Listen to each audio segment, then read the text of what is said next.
Hello YouTube, welcome back to Nutkin Farm. It's a nice peaceful autumn day in May 2021. Not much sun around lately, but it's a nice sunny afternoon as I've come back up here to do a bit of farm work, or at least however much I can in the areas that are dry enough to do work on. And block 1 you can see in front of you is one of my favourite blocks. It's nice and scenic.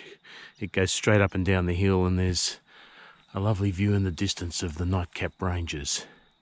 And I thought I'd start my rounds of the blocks here just to see how things were going, because this block had performed quite well this season. And taking a close look at the ground, you can see some nuts, some relatively good ones, ready to be picked up.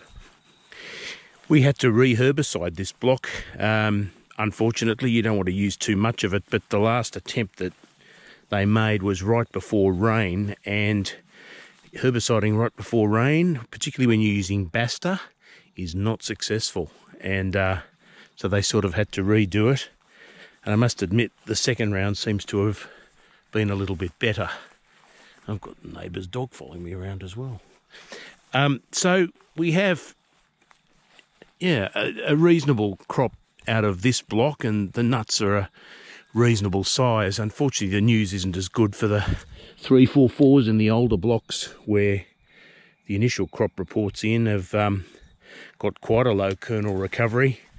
I noticed that Garth put up a video recently on the Australian Macadamia channel where he's getting in the low 30s for his kernel recovery. Well, I'm not even getting to 30% kernel on my lot. And I think that's largely because the 344s have had a bit of a holiday this year. They didn't flower too heavily in spring, and of course, you know, no flower means no nut. And the flower that we did have turned into nuts, but the shells are fairly thick and the nuts fairly small and with a higher than normal reject level.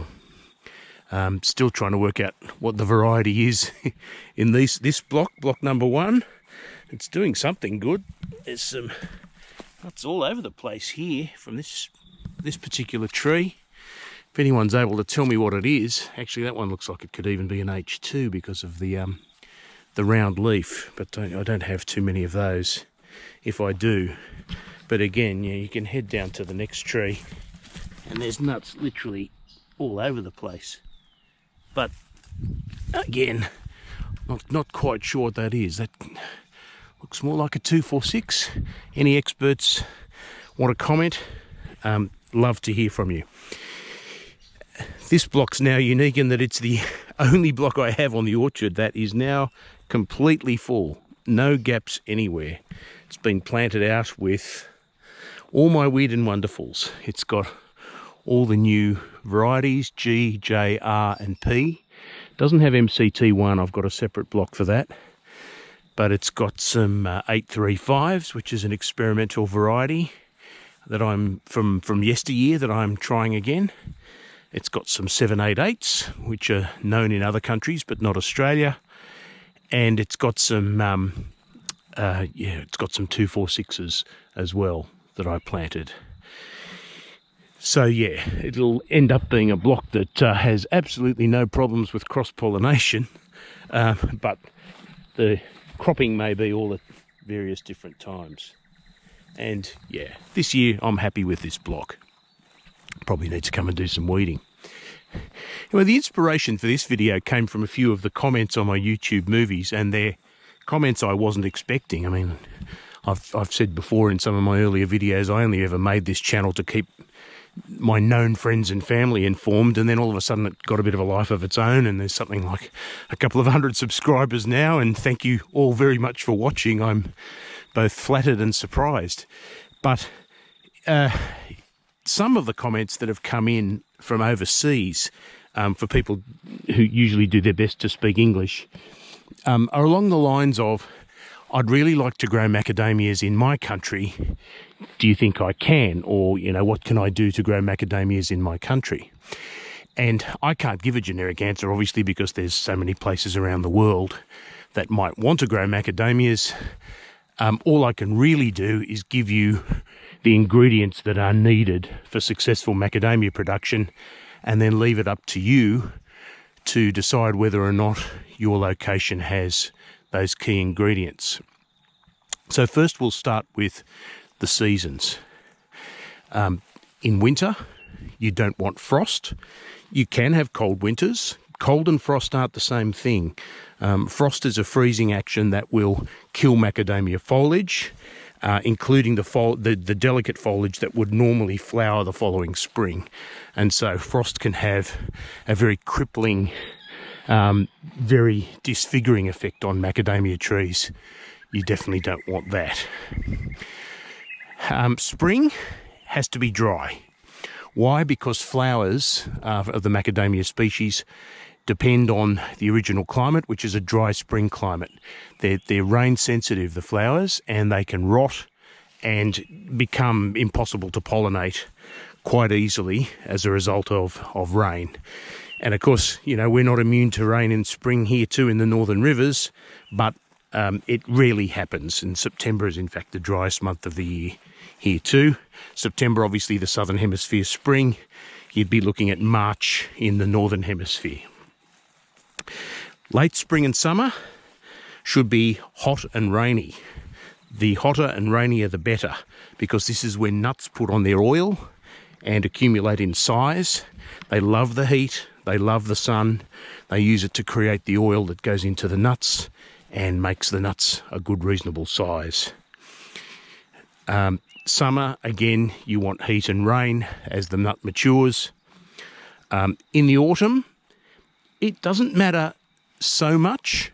Autumn is a very rainy season here in the northern rivers, which along with Queensland is the original home of the macadamia. And it's certainly good for tree health. It's not especially good for harvesting sometimes or keeping your orchard under control. But so, yeah, a bit of moisture is good.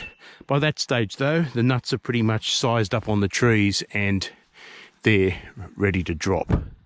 So, yeah, the rain that might fall here tomorrow will not really go into these nuts at all. The nuts are ready to drop. It's just a matter of when the tree decides those nuts are mature. So those are the seasonal requirements for macadamias.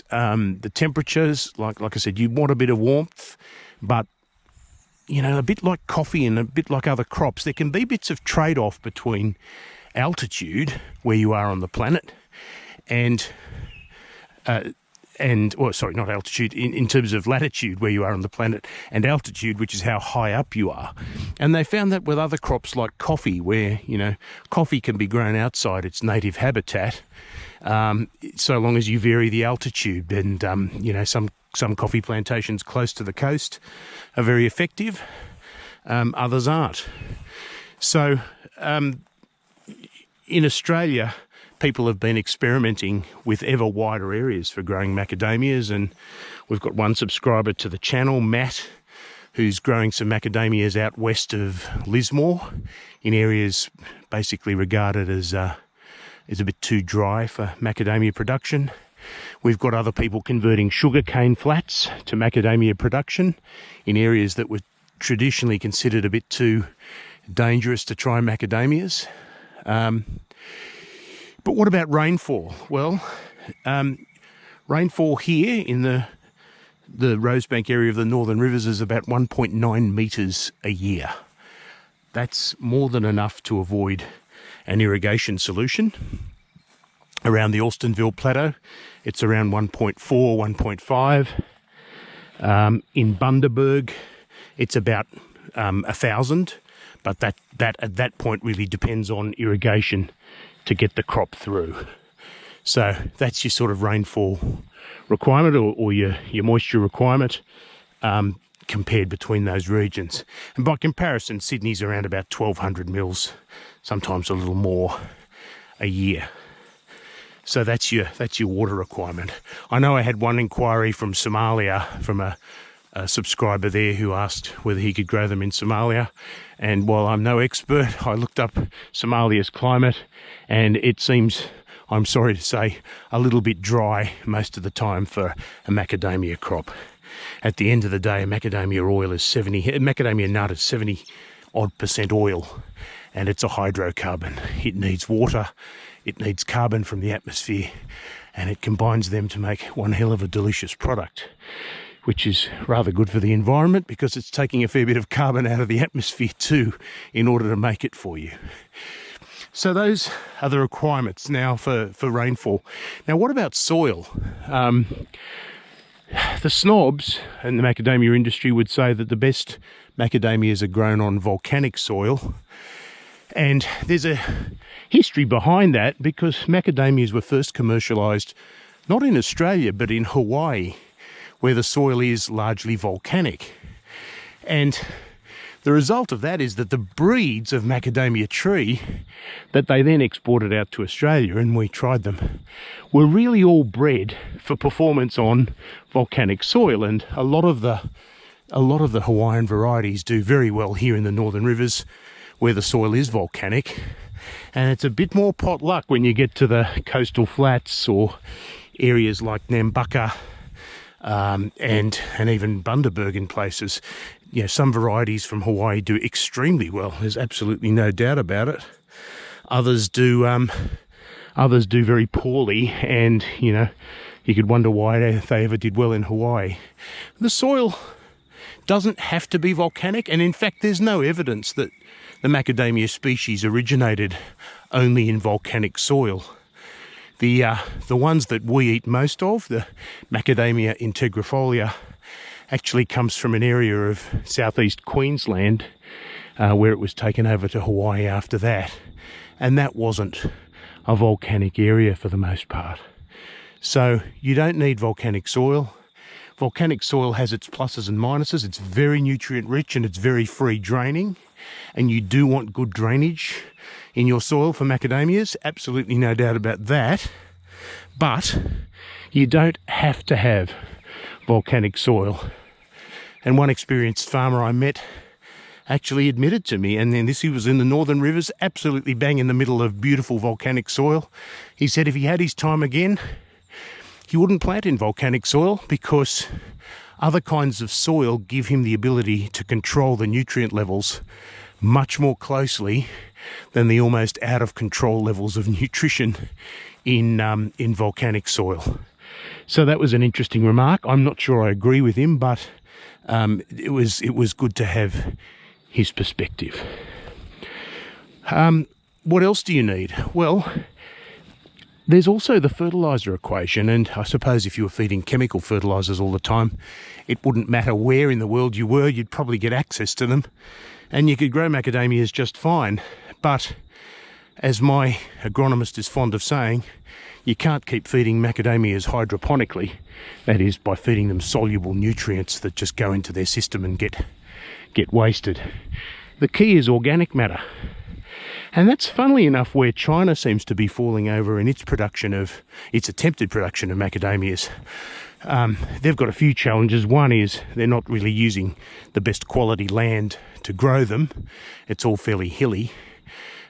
Two, the climate isn't really right in terms of that rainfall pattern that I discussed earlier.